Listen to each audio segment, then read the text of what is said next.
शिवोहम। प्रणाम करो बाप जी। शिवोहम। शिवोहम। प्रणाम।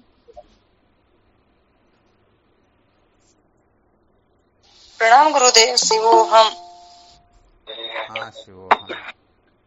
गुरुदेव चरणों में साष्टांग प्रणाम। शिवोहम। शिवोहम। कोटि कोटि प्रणाम स्वामी जी आपके श्री चरणों में। शिवोहम। शिवोम गुरुदेव। शिवोम। हाँ शिवोहम। शिवोम चरण स्पर्श। शिवोहम।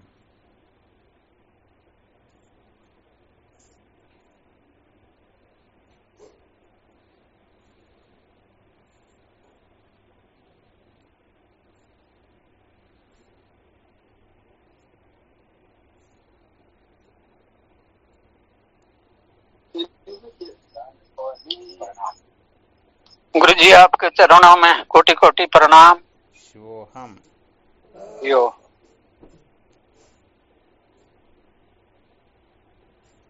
क्या विषय चल रहा था अपना? संसार को बनाए रखकर कभी भी सत्य का साक्षात्कार नहीं किया जा सकता।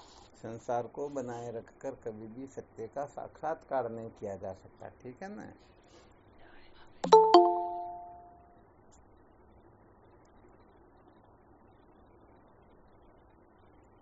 यहाँ पर संसार को बनाए रखने से तात्पर्य परधर्म को महत्व देना होता है। जो परधर्म को धारण करके फिर यदि कोई सत्य का साक्षात्कार करना चाहता है तो वह कभी भी सत्य का साक्षात्कार कर ही नहीं सकता। जिस प्रकार से कोई आंख के धर्म को धारण करके फिर परमात्मा तत्व का साक्षात्कार करना चाहता है, अर्थात परमात्मा को देखना चाहता है, क्योंकि आंख का धर्म तो देखना होता ना, तो परमात्मा को आंखों से देखा थोड़े जा सकता है। आंख से तो केवल मात्र रूप को देखा जा सकता है। परमात्मा रूप थोड़ी ही है क्या? अच्छा विचार करके देखो, आंख अपने आप को देख सकती है क्या? नहीं देख सकता। अपने आप को ही नहीं देख सकती तो आंख के भीतर जो परमात्मा उसको ये कैसे देख सकेगी? कभी नहीं देख सकता। हाँ, कुल मिला करके सत्य बात कहे तो ये पंचभूतों को भी सम्यक प्रकाश से नहीं देख सकती है, बल्कि पंचभूत के कार्यों को देख सकती है। अथवा अच्छी तरह से विचार करके देख लो, क्या पंच तत्वों को ये पूर्ण रूप से देख पाती है क्या? पूरी पृथ्वी को देख पाती क्या आंखें? नहीं देख पाती। आकाश को देख सकती है क्या? नहीं देख सकती। नहीं देख सकती है ना। अच्छा, आंखें जो है तीव्र प्रकाश में देख सकती हैं क्या? नहीं देख सकती। मंद प्रकाश में देख सकती हैं? नहीं देख सकती। जो आंख के बिल्कुल समीप में हो उसको देख सकती हैं क्या? नहीं देख सकती। 2-5 हजार किलोमीटर दूर क्या हो रहा है इसको देख सकती हैं क्या? नहीं देख सकती गुरुदेव। अरे जब ये देख ही नहीं सकती हैं इस प्रकार से, तो ये परमात्मा तत्व को कैसे देख लेगी? अब यदि कोई यहाँ पर आग्रह करके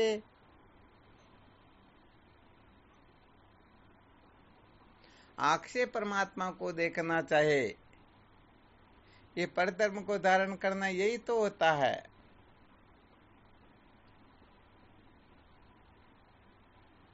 तो किसी भी प्रकार से नहीं देख पाएगी न। जी नहीं महाराज, ये तो परमात्मा की सत्ता के बिना ये तो खुद भी नहीं देख सकती, इसमें सामर्थ्य ही नहीं। नहीं, वो बात फिर अलग है। परमात्मा की सत्ता के बिना नहीं देख सकती, ये तात्पर्य बिल्कुल अलग है। यहाँ पर परमात्मा को देख सकती है या नहीं? नहीं। हाँ, ये मूल बात ये है। परमात्मा की सत्ता के बिना भी नहीं देख सकती, तो इसका मतलब ये हुआ कि पंच तत्वों के कार्यों को ही देख सकती है, पंच तत्वों को भी पूर्ण रूप से नहीं देख सकती है। फिर यहाँ पर कुछ तर्क वितर्क हो सकती, तो फिर परमात्मा की सत्ता से इनको देख सकती तो इनको क्यों नहीं देख सकती हैं? तो सम्यक प्रकाश से शायद समझ में आ गया होगा कि आंख के द्वारा कभी भी परमात्मा तत्व का दर्शन नहीं किया जा सकता है। अच्छा, आंख से नहीं किया जा सकता तो नाक से किया जा सकता क्या? नहीं किया अरे सर। भाई, नाक तो ज्यादा से ज्यादा 10, 20, 50 फीट की दूरी पर जो वस्तु हो उसका अनुभव करवा सकता है। 100 फीट 500 फीट दूरी पर क्या हो रहा है उसका अनुभव ये लगा सकता है क्या? 5 किलोमीटर की दूरी पर कोई गंध सुगंध उसका अनुभव कर सकता है क्या नाक? नहीं कर सकता। नहीं कर सकता। तो आंख से तो कमजोरी हुआ ना। आंख तो पता नहीं कहाँ कहाँ तक देख लेती है, परंतु ये नाक तो केवल और केवल मात्र इसके समीप में हो उसको ही देख सकता है। जीभ देख सकती है क्या? नहीं देख सकते। परमात्मा इंद्रियों में दृष्टिगोचर होने वाली अरे वस्तु भाई, ही नहीं है। ये जीभ जो है, जीभ तो इसके स्पर्श होगा उसी का अनुभव कर सकती है। नाक भले ही 25, 50, 100, 200 फीट तक की दूरी का अनुभव कर लेता है, परंतु जीभ तो इसको स्पर्श होने पर ही बता सकती है कि ये मीठा है या कड़वा है। तो कुल मिलाकर के ये ज्ञान इंद्रियां जो है पूर्ण रूप से परमात्मा तत्व के साक्षात्कार में समर्थ नहीं होती हैं। अर्थात एक ज्ञान इंद्रिय से परमात्मा तत्व को नहीं देखा जा सकता है, तो पांचों ज्ञान इंद्रियों से देख सकते हैं क्या?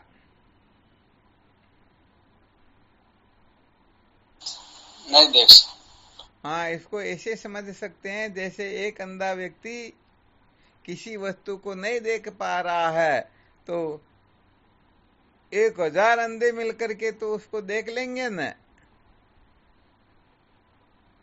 नहीं देख सकते। नहीं देख सकते ना।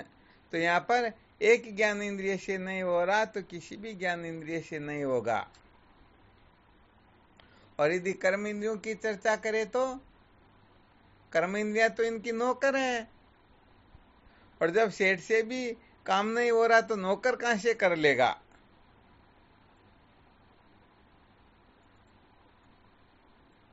नहीं हो सकता ना। बिल्कुल नहीं हो सकता। और यदि अंतःकरण की दृष्टि से देखें तो अंतःकरण के द्वारा कर सकते हैं क्या परमात्मा तत्व का दर्शन, अनुभव आदि? जी नहीं। क्यों नहीं? क्या कारण है? अंतःकरण तो खुद जड़ है जी। अंतःकरण खुद जड़ है ना। बहुत बहुत अच्छी बात है। और जो जड़ होता है वह चेतन का साक्षात्कार नहीं कर सकता, यही कहना चाहते हो ना? जी महाराज जी। बहुत अच्छी बात है। इसमें कोई और भी कोई दूसरा फॉर्मूला बता सकते हैं कोई साधक है?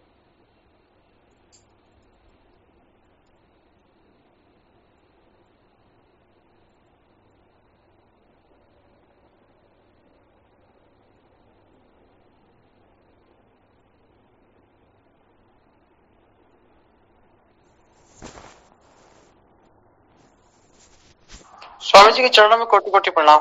हाँ शिवो हम। स्वामी जी, एक ऐसा भी तो है कि अंतःकरण जब वो विशेषण वाला बनता है तो मैं विशिष्ट बनता हूँ, जब अंतःकरण उपाधि वाला बनता है तो मैं उपयुक्त होता हूँ, जब अंतःकरण ठीक बात है। उपलक्षण होता है। बहुत अच्छी बात ही है। इससे क्या सिद्ध होगा? तो ये काग वाला गुरुदेव ये बता करके ये स्वयं हट जाएगा वहां से। नहीं, फिर भी बताना तो हो रहा नहीं है। ये बताना कि अंतःकरण के द्वारा भी परमात्मा तत्व का अनुभव नहीं होता, वहां पर तो बताना हो रहा, वो प्रक्रिया फिर थोड़ी अलग है। जी गुरुदेव।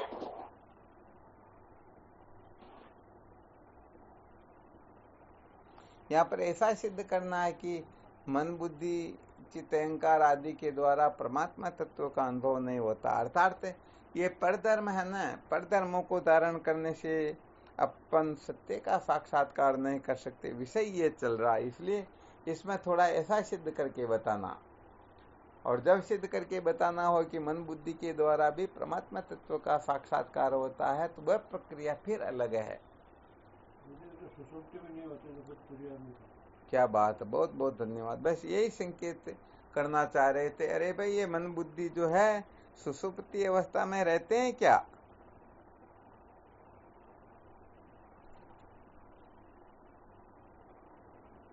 नहीं रहते बोलते, सुषुप्ति में नहीं रहते ना। अरे जो नहीं रहते बोलते। सुषुप्ति में नहीं रहते हैं तो बताओ, सुषुप्ति से परे जो तुरीय तत्व है उसको ये कैसे जान सकेंगे? जान सकते हैं क्या? नहीं जान सकते गुरुदेव। हाँ, कभी नहीं जान सकते हैं ना, कभी इनकी नहीं बात तक पहुंच ही नहीं है गुरुदेव, जानेंगे। अरे भाई, जो कहने का मतलब गांव का उस किनारे वाला जो मोहल्ला है उसका भी किसी ने दर्शन नहीं किया, वो तो डिस्ट्रिक्ट में तो कब गया होगा? जिले को देखने कब गया होगा?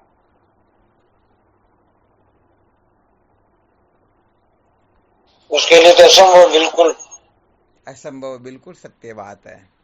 तो यहाँ पर कुल मिलाकर के न मन के द्वारा, न आंख के द्वारा, न वाणी के द्वारा, अर्थात न कर्म इंद्रियों से, न ज्ञान इंद्रियों से और न अंतःकरण से परमात्मा तत्व का अनुभव होता है। क्यों नहीं होता है इसका अभी कारण बता ही दिया था।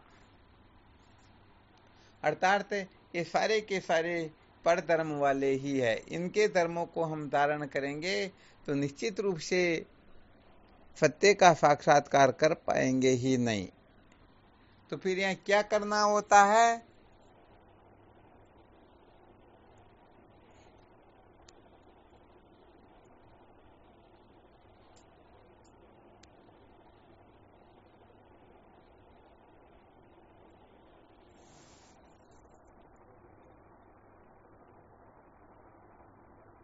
आवाज आ रही है? जी गुरुदेव आ रही है। क्या करना होता फिर?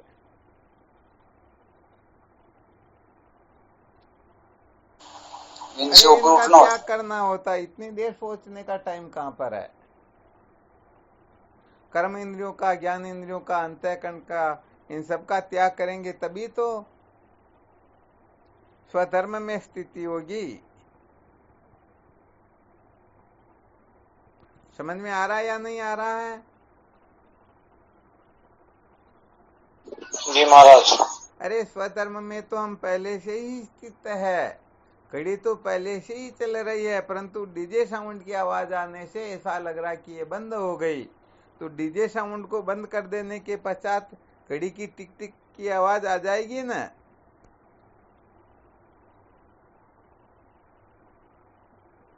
या नहीं आएगी? बिल्कुल महाराज जी, आएगी। ऐसे ही यहाँ पर महाराज जी प्रकाश क्या हुआ? प्रकाश तो पहले ही था, अंधेरे ने आवरण को घेर लिया, प्रकाश को लाने की जरूरत का, अंधेरा मिट गया तो प्रकाश तो ऑटोमेटिक था ही। अच्छा, इसको कोई बता सकता है? जैसे अंधकार के समय में भी प्रकाश है, इसको कैसे सिद्ध करेंगे? स्वामी जी के चरणों में कोटि-कोटि प्रणाम। हाँ शिवो हम। गुरुदेव, जो स्वप्न अवस्था के अंदर ये सारी स्थितियां होती है। ठीक है। स्वप्न देखने पर अंधकार होता है, लेकिन उसमें सारी प्रकाश की स्थितियां होती है। अच्छा अच्छा, हाँ, तो भी ये दृष्टांत है तो बहुत अच्छा, परंतु सबके समझ में नहीं आएगा। ऐसा कोई और दृष्टांत बता सकते हो क्या जो सबके समझ में आ जाए?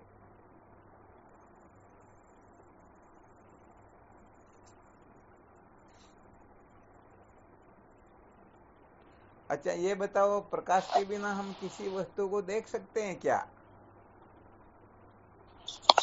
नहीं देख सकते। तो फिर अंधकार को कैसे देख लेंगे? तो प्रकाश का कभी अभाव होता है क्या? नहीं जी, नहीं होता ना।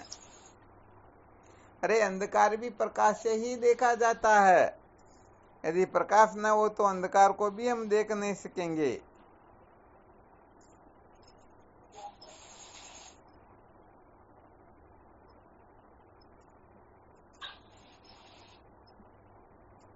बिल्कुल क्लियर? जी महाराज। तो यहाँ पर अपना विषय चल रहा था ज्ञानेंद्रियों के धर्मों को, कर्म इंद्रियों के धर्मों को, अंतःकरण के धर्मों को, अर्थात इनको धारण करके हम निर्भय नहीं हो सकते हैं। तो फिर निर्भय होने का क्या फॉर्मूला है? इनको त्यागना ही बस इनका त्याग ही वह फॉर्मूला है जिससे हमें स्वधर्म की सिद्धि हो जाती है। तो हम व्यवहारिक जीवन में सबसे ज्यादा प्रत्येक क्षण क्या करते हैं? मैं देखता हूं, मैं सुनता हूं, मैं सूंघता हूं, मैं चखता हूं, मैं स्पर्श करता हूं, अर्थात अथवा मैं चलता हूं, मैं बोलता हूं, मैं लेन देन करता, यही तो होता है। मैं संकल्प विकल्प करता हूं, मैं निश्चय करता हूं, इसके सिवाय कुछ होता है क्या? तो इस सारा का सारा मैं करता हूं, मैं करता हूं, मैं करता हूं। तो बताओ, हमने परधर्म को धारण किया या सचमुच में ये अपना स्वधर्म है? परधर्म को धारण किया ना। परधर्म को धारण करना क्या होता है?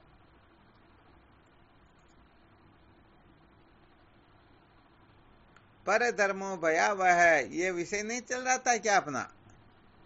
दूसरों के धर्म को यदि कोई धारण करेगा तो उसे भयभीत होना होगा।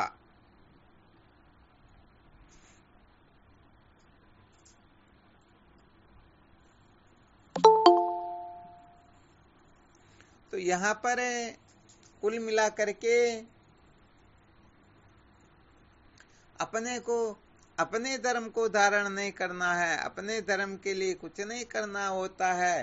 केवल हमने पराये धर्मों को नासमझी से अपना मान लिया है। उन धर्मों का जब हम सम्यक प्रकार से त्याग कर देंगे, तो अपना पहले विषय चल रहा था सर्वधर्मान परित्यज्य, तो यहाँ सर्वधर्मान परित्यज्य का मतलब यही होता है, अर्थात सम्यक प्रकार से इनका त्याग ही स्वधर्म में स्थित होना होता है। तो चाहे वो देह के धर्म हो, इंद्रियों के धर्म हो, प्राण के धर्म हो, मन बुद्धि के धर्म हो, किसी के भी धर्म क्यों न हो, इन समस्त धर्मों का जो सम्यक प्रकार से त्याग कर देता है, और इन सब का त्याग करने के पश्चात जिन धर्मों का त्याग नहीं होता है, अरे वही तो अपना स्वधर्म होता है। उसमें स्थित होना ही जीवन का सार होता है। तो यहाँ पर जो अच्छी तरह से विवेक करके देख लेता है कि भाई ये कर्म इंद्रियों के धर्म है, ये ज्ञान इंद्रियों के धर्म है, ये अंतःकरण के धर्म है, तो बताओ फिर वह सदा सर्वदा तपता रहेगा क्या? दुखी होता रहेगा, परेशान होता रहेगा क्या? नहीं जी, सब उसके करते जो भोगत में है। सूत्र सुना देते हैं, यजुर्वेद की 91वीं शाखा के वाजस्नेय ब्राह्मण के अंतर्गत बृहदारण्यक उपनिषद के 4 अध्याय के 4 ब्राह्मण की 12वीं श्रुति में एक बड़ा विलक्षण मंत्र आता है, और उसी मंत्र को आधार बना करके विद्यारण्य स्वामी जी महाराज पंचदशी के तृप्ति दीप प्रकरण का वर्णन करते हैं।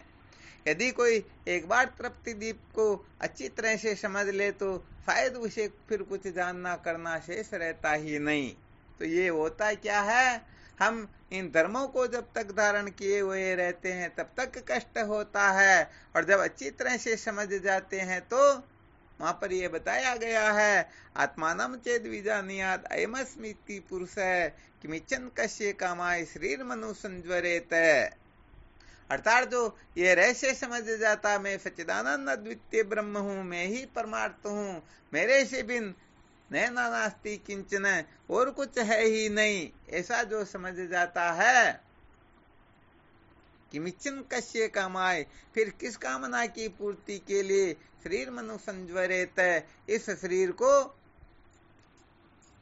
इधर उधर हम तपाते रहते हैं ना, भटकाते रहते हैं ना, भटकते रहते हैं ना, ये सारा का सारा शांत हो जाता है।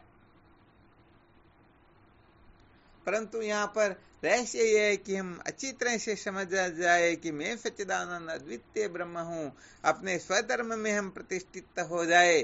तो बताओ कर्म इंद्रियों के धर्मों को लेकर के, ज्ञान इंद्रियों के धर्म को लेकर के, अंतःकरण के धर्मों को लेकर के, शरीर के धर्मों को लेकर के, समस्त अनात्म धर्मों को लेकर के हम दुखी होते फिरेंगे क्या?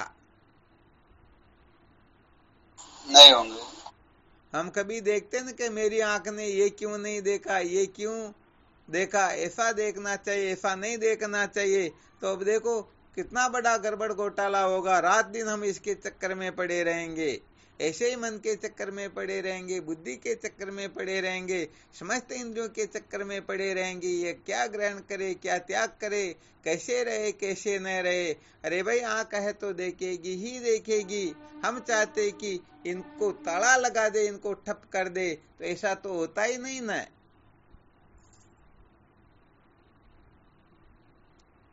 तो यहाँ पर जब तक हम अपने आप को मैं सच्चिदानंद ब्रह्म हूं इस प्रकार का अनुभव नहीं हो जाता, ऐसा रहस्य समझ में नहीं आ जाता है, तब तक ही हम इन कर्म इंद्रियों के चक्कर में पड़े रहते हैं, ज्ञान इंद्रियों के चक्कर में पड़े रहते हैं, अंतःकरण के चक्कर में पड़े रहते हैं, शरीर के धर्मों को अपना धर्म समझ करके पागल होते रहते हैं। कभी रोते हैं, कभी हंसते हैं, कभी ग्रहण करते हैं, कभी त्याग करते हैं, कभी क्या करते हैं, कभी क्या करते हैं। जब पता लग जाए कि ये समूचा शरीर सहित समस्त धर्म जो है ये मैं नहीं, मेरे नहीं, सत्य नहीं, मैं तो सच्चिदानंद अद्वितीय ब्रह्म हूँ, तो वह फिर किसी की परवाह करता ही नहीं। वह कहने का मतलब सबसे नाश्ता कर लेता, सबसे ऊपर उठ जाता है। वह न प्रवृत्ति के लिए संकेत करता है, न निवृत्ति का आग्रह करता है। ये प्रवृत्ति निवृत्ति सारी द्वैत के अंतर्गत होती है, संसार के अंतर्गत होती हैं, ये तत्वों को न जानने से होती हैं। इसलिए जब ठीक ठीक प्रकार से ये जीव अपने स्वरूप को जान करके तृप्त हो जाता है, तो फिर कहने का मतलब इन समस्त अनात्म प्रपंच से ये क्या कर लेता है,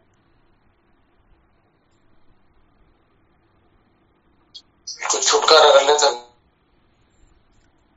हाँ, तो ये थोड़ी विषय है तो थोड़ा ऊंची कक्षा का, फिर भी यदि किसी के समझ में आ जाए ना, तो सचमुच में वह तो उसी समय निहाल हो जाए।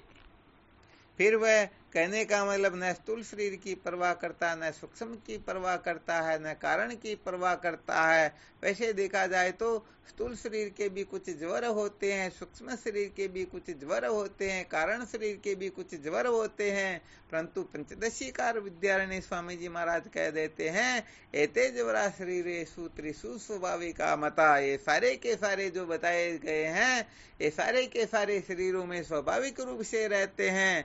हम इनको न छोड़ सकते हैं और न इनका और किसी प्रकार का आग्रह कर सकते हैं। कुल मिलाकर के अपने स्वरूप में अवश्य प्रतिष्ठित हो सकते हैं। हम अपने आप को सच्चिदानंद ब्रह्म समझ करके निहाल अवश्य हो सकते हैं, परंतु चाहे कि शरीर हो परंतु बूढ़ा न हो, ये काला गोरा न हो, ये जन्मे मरे नहीं, ऐसा कभी होता ही। अरे भाई शरीर है तो शरीर के धर्म ये अपना काम करते रहेंगे, अंतःकरण तो अंतःकरण के धर्म भी अपना अपना काम करते रहेंगे। हम तो सोच ले हमारे मन में कभी राग आए ही नहीं, कभी द्वेष आए ही नहीं, हमारा मन तो ऐसा रहे वैसा रहे, भाई ऐसा संभव ही नहीं होता है। तो ऐसा समझते हैं कि ऐसा होगा तभी हम ब्रह्म ज्ञानी होंगे, अथवा हमको ज्ञान होगा, अथवा ज्ञान की निवृत्ति होगी, अथवा हम स्वरूप में प्रतिष्ठित होंगे। तो सचमुच में वह अंतःकरण की स्थिति को ही ब्रह्म की स्थिति समझता है, अंतःकरण की स्थिति को ही वह सब कुछ समझ रहा है, उसे ही परमार्थ समझ रहा है। तो ऐसा ना समझ तो कल्प कल्पांतर तक पुरुषार्थ करे, प्रयत्न करे, सब कुछ करे, फिर भी कहने का मतलब इनको शांत कर सकता ही नहीं। अरे जो 1 सेकंड के अंतर्गत 1600 बार कल्पना कर लेता है, हाँ बहुत सारे बोले लोग ऐसा कह देते कि हमारी तो 5 मिनट तक, 15 मिनट तक, घंटे तक समाधि लग गई, ऐसा हो गया वैसा हो गया, उनको पता ही नहीं होता है।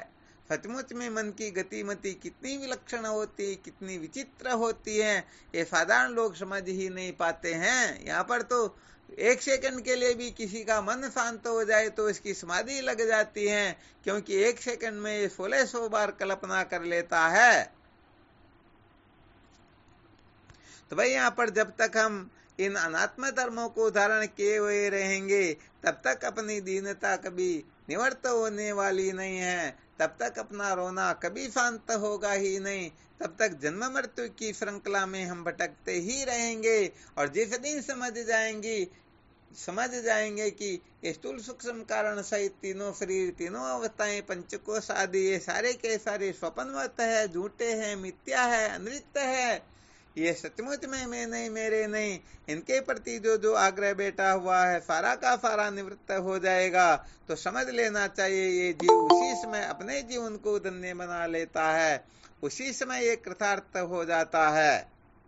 और यदि ये बात समझ में नहीं आए तो सच्ची बात ये है वो बेचारा इस कचरे की टोकरी को उठा करके जीवन भर भटकता रहता है कि ऐसा होना चाहिए, ऐसा नहीं होना चाहिए। बेचारा इसी में जीवन भर लगा रहेगा, रोता रहेगा और अंततोगत्वा जन्म मृत्यु की श्रृंखला में निश्चित रूप से भटक ही जाएगा। आ रहा ना थोड़ा ठीक तरह से समझ में?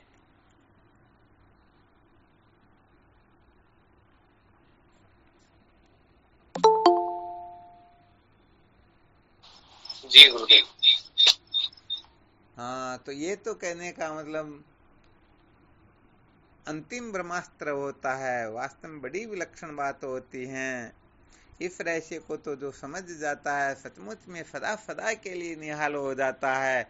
वो हर अवस्था में सहसा होता है, उसे किसी प्रकार की कामना होती ही नहीं है, वो सदा सदा के लिए जीवन मुक्त हो जाता है उसको, क्योंकि उसे अच्छी तरह से निश्चय हो जाता मैं जब सच्चिदानंद अद्वितीय ब्रह्म हूँ, अर्थात मैं आत्मा हूँ। तो आत्मा तो सबके शरीरों में एक जैसी होती ना, क्या अलग अलग होती? क्या एक ही आत्मा समस्त शरीरों में होती या अलग अलग होती है? आत्मा तो एक ही है ना। तो बताओ यदि वह आत्मा इस शरीर को समझ रही ये शरीर मेरा, तो इसका मतलब सभी शरीर या तो उसके होने चाहिए ना। जी बिल्कुल। हाँ, ये बड़े विलक्षण रहस्य होते हैं, इनको समझने के लिए तो बड़ा दिमाग चाहिए, बड़ी अंतर्मुखता चाहिए, सूक्ष्म बुद्धि चाहिए, तब जाकर के इन रहस्य को समझ सकते। वरना सचमुच में हम इस शरीर में इतने पागल हुए रहते हैं, इसको इतना मैं मेरा समझते हैं कि जिसका शायद वर्णन नहीं किया जा सकता है। तो यहाँ पर यदि सचमुच में हम अपने आप को मैं सच्चित आनंद अद्वितीय ब्रह्म हूँ, अद्वैत आत्मा हूँ, तो उस समय यदि इस शरीर को मैं मेरा समझ रहे तो फिर या तो सब शरीरों को मैं मेरा समझो, या सब शरीर को मैं मेरा नहीं समझते तो इस शरीर को भी मैं मेरा मत समझो, तब समझो यथार्थ बोध हुआ। देखो थोड़ा एक बड़ी प्रबल युक्ति ध्यान में आ गई, थोड़ा सा संकेत कर देते हैं इसको थोड़ा और अच्छी तरह से समझने के लिए। एक बार क्या होता है, अखंडानंद सरस्वती जी महाराज को कोई व्यक्ति कह देता, स्वामी जी आप तो बूढ़े हो गए हो। तो उन्होंने कहा भाई तुमको कैसे पता चला कि मैं बूढ़ा हो गया हूं? कहा आपके सफेद बाल हो गए इसलिए आप बूढ़े हो गए हो। तो कहा भाई सफेद बाल तो भेड़ के भी होते हैं, भेड़ों के होते हैं ना, तो फिर वो बुढ़ी क्यों नहीं? नहीं वो जानवर है, उसकी बात आप पर लागू नहीं हो सकती। तो उन्होंने कहा रे भाई मैं तो सच्चिदानंद अद्वितीय ब्रह्म हूं, यदि इस शरीर को मैं मेरा मानूं तो क्या वो शरीर मैं मेरे नहीं है क्या? वैसे देखा जाए तो सब शरीरों के अंतर्गत में ही तो विद्यमान हूँ, चोर के शरीर में, डाकू के शरीर में, पापी के शरीर में, पुण्यात्मा के शरीर में, यहाँ तक कि नीच से नीच, दुष्ट से दुष्ट, एक वेश्या के शरीर में भी मैं हूँ, कसाई के शरीर में भी मैं हूँ, दुष्ट से दुष्ट के शरीर में भी, और सज्जन से सज्जन के सबके शरीर में मैं ही तो हूँ। अरे वहां एक चोर चोरी कर रहा जबकि उसके अंतर्गत मैं ही हूँ, मेरे सिवाय कुछ है ही नहीं, तो उसके चोरी करने से मेरे को दुख तकलीफ नहीं होती है। तो इस शरीर के बाल सफेद होने से मैं क्यों पागल हूँ, क्यों रोऊं, क्यों मातम मनाऊं? ये तो जो नासमझ लोग होते हैं वो इस शरीर के चिपके रहते हैं और शरीर में मैं मेरा करके ऐसे पागल बन करके रहते हैं कि अरे इसका ऐसा न हो जाए, वैसा न हो जाए। तो बताओ, विचार करके अनंत अनंत अनंत अनाथ ये अनादि की दृष्टि से देखा जाए या अनंत ब्रह्मांडों की दृष्टि से देखा जाए, अनंत शरीर की दृष्टि से देखा जाए, ध्यान देना हो, अनंत शरीरों की दृष्टि से देखा जाए तो यदि कोई एक शरीर को मैं मेरा कह रहा है तो कितना परिचिंता का अभिमानी है, कितना बेवकूफ है, कितना नीच और दुष्ट है। इसीलिए तो कहा गया है कि देहात्म बुद्धिजम पापम न तद गोवद कोटिवी, इस देह को मैं मानना सबसे बड़ा ये है पाप है। सब पाप इसके पुत्र है, सब पाप का ये बाप है। इस शरीर को जो एक बार मैं कह देता है, मेरा कह देता, उसके जैसा कोई पापी होता ही नहीं। करोड़ों गायों की हत्या के समान वह पापी हो जाता है। क्यों? क्योंकि अरे वो तो सच्चिदानंद ब्रह्म है, वो तो सबके शरीर में है, परंतु अनंत शरीरों में एक शरीर को ही मैं मेरा कह रहा है। या तो सब शरीरों को मैं मेरा कहे तब तो वह विद्वान हो जाता है, परंतु अनंत अनंत शरीरों में केवल एक शरीर के पीछे ही पागल होता है कि नहीं नहीं, मैं तो केवल और केवल मात्र यही हूं। अब बताओ कितना वह बड़ा मूर्ख हो सकता है। समझ में शायद आ रहा होगा। थोड़ा आज ऊंची कक्षा का विषय सुना दिया था, फिर भी जो समझ जाएंगे वो तो निहाल हो जाएंगे, नहीं समझेंगे वो इस कांच के टुकड़े को लेकर के जीवन भर भटकते रहेंगे और इनकी रक्षा के अंतर्गत पूरा जीवन लगा देंगे, न इनकी रक्षा होगी और हम भी ऐसे ही जीवन को पूरा कर देंगे। ये भी चला जाएगा, ये भी हाथ में नहीं आएगा। वो अपना कमा की भाषा में कहवा ना, हाथ भी बढ़ जाए और ओला भी ढुल जावे। हाँ, दोनों दिन से चले जाते हैं, सच्ची बात ही है। तो देखो भाई, अनंत अनंत जो शरीर होते हैं, यदि आप सचमुच में अपने को समझते हैं मैं दृष्टा साक्षी हूँ, मैं सच्चित आनंद अद्वैत आत्मा हूँ, तो ये आत्मा तत्व तो समस्त शरीरों में ज्यों का त्यों ही विद्यमान है। यदि आप सचमुच में ये हो तो फिर या तो जितने भी शरीर है सब आपके हुए, अथवा आत्मा तत्व के सिवाय कुछ है ही नहीं। इसलिए यहाँ थोड़ा अच्छी तरह से मंथन करना, अच्छी तरह से विचार करना, निर्णय लेना और देखना कि यदि मैं इस शरीर को मैं मेरा कहता हूँ तो सच्ची बात है सारे के सारे शरीर मैं मेरे हुए। इसलिए यहाँ सारा का सारा झगड़ा झमेला समाप्त हो जाएगा और एक दो शरीरों में हम मैं मेरा करें बस यही मैं हूँ, यही मेरा है, तो हो गया ना बड़ा गड़बड़ घोटाला। इसीलिए यहाँ पर संसार को बनाए रख कर जो सत्य का साक्षात्कार करना चाहता है वह कभी कर सकता ही नहीं, क्योंकि अभी तक उनकी दृष्टि केवल मात्र संसार को ही ग्रहण करती है, नाम रूप में ही अटकी रहती है। उनकी दृष्टि शरीर से आगे जाती ही नहीं। वो कुल मिलाकर के शरीर के आग्रह में ऐसे बंधे रहते हैं कि भाई शरीर का क्या कर्तव्य है, क्या करना क्या नहीं करना, इससे ऊपर ही नहीं उठ पाते हैं। जीवन भर यहाँ उलझे रह जाते हैं और ऐसे ही जन्मे और ऐसे ही मर जाते हैं।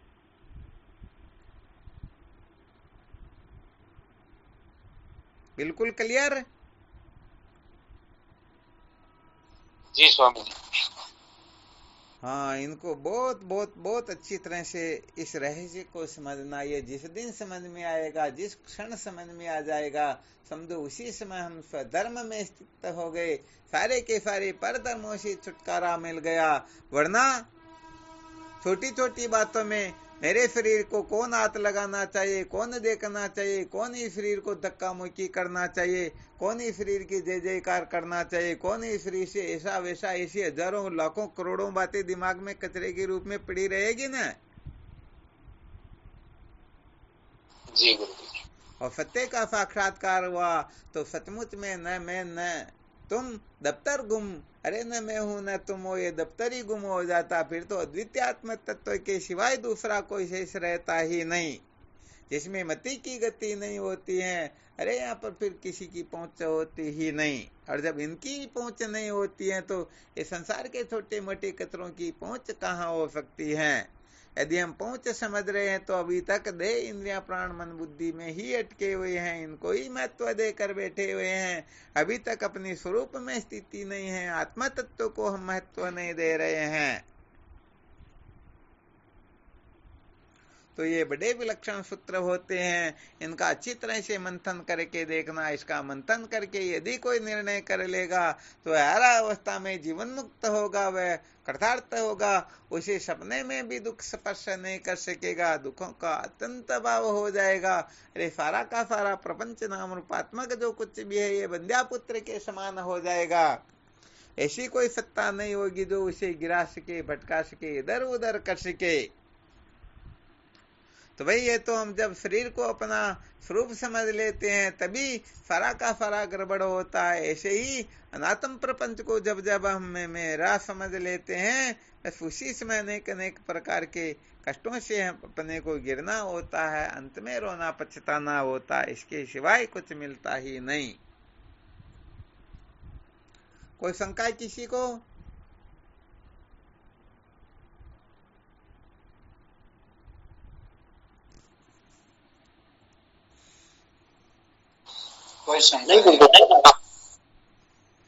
तो भाई यहाँ पर कुल मिलाकर के स्पष्ट यही निर्णय निकला, यदि परधर्म को कोई धारण करेगा तो चाहे कितना भी बड़ा विचार क्यों न करे, कितनी भी बातें क्यों न करे, परधर्म को धारण कर रखा तो उसे पग पग पर ठोकरें ही खानी पड़ेगी, उसे हर क्षण रोना ही होगा, उसे रोने पछताने के सिवाय कुछ भी मिलने वाला है ही नहीं।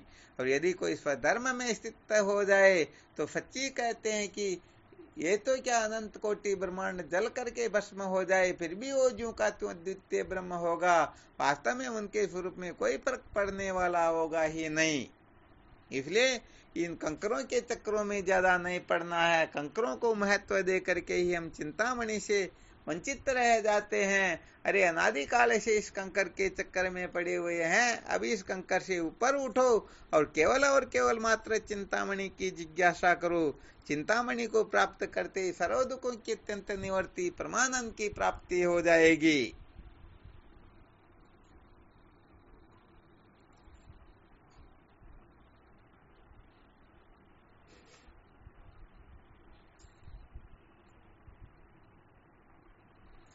चलो ठीक, फिर कोई इसमें कोई शंका हो तो देख लो, और क्या।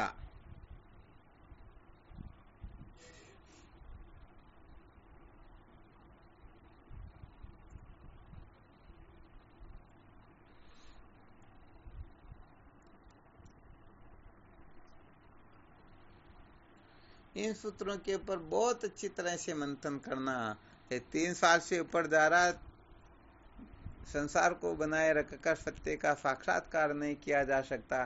केवल इतने से सूत्र पर कोई मंथन कर ले तो भी सचमुच में बात कुछ और हो जाती है।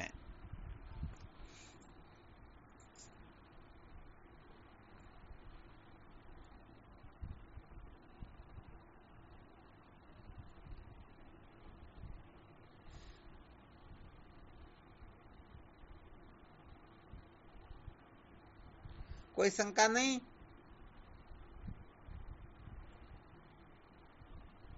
कोई बोल नहीं रही, क्या बात हुई? सबकी समाधि लग गई क्या? इतनी ऊंची सत्संग सुनी तो बिल्कुल नहीं होती। हाँ, कोई शंका नहीं होती। हाँ चलो, बहुत अच्छी बात है।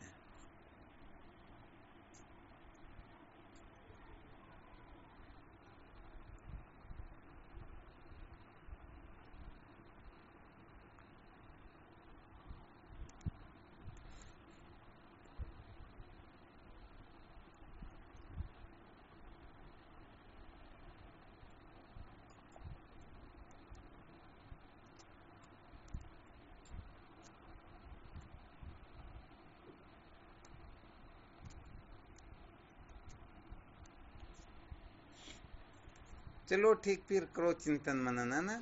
शिवोहम। स्वामी चरण में कोटि कोटि प्रणाम। शिवोहम। गुरुदेव को प्रणाम। स्वामी जी के श्री चरणों में साष्टांग प्रणाम। शिवोहम। गुरुदेव के चरणों में साष्टांग प्रणाम। शिवोहम। प्रणाम करो बाबू जी। शिवोहम। शिवोहम। श्री गुरु चरणों में साक्षात दंडवत प्रणाम। शिवोहम। शिवोहम। गुरुदेव साष्टांग नाम शिवोहम दादा। हाँ शिवोहम। गुरुदेव के चरणों में कोटि कोटि प्रणाम। शिवोहम। हमारे सदगुरु कोटि कोटि प्रणाम बाबू जी, शिवोहम। शिवोहम। शिवोहम गुरुजी आपको कोटि कोटि प्रणाम। शिवोहम। शिवोहम शिवोहम गुरुजी शिवोहम। शिवोहम। प्रणाम स्वामी जी आपके चरणों में। शिवोहम।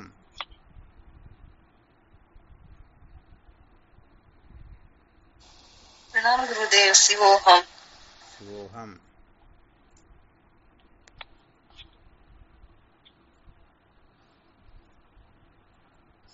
प्रणाम कोटि कोटि प्रणाम स्वामी जी आपके श्री चरणों में। शिवोहम।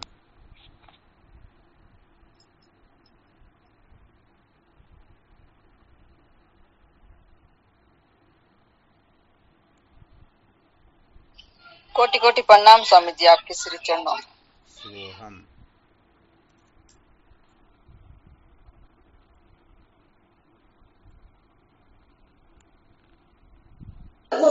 प्रणाम गुरुदेव आपके श्री चरणों में कोटि कोटि प्रणाम। हाँ शिवोहम। शिवोहम।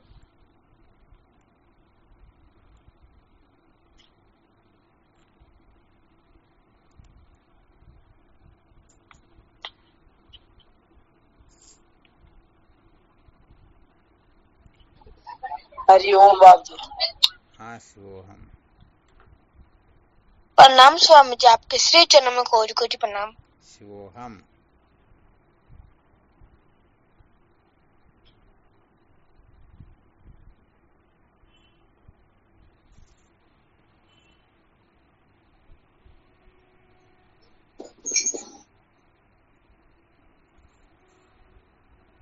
चलो ठीक।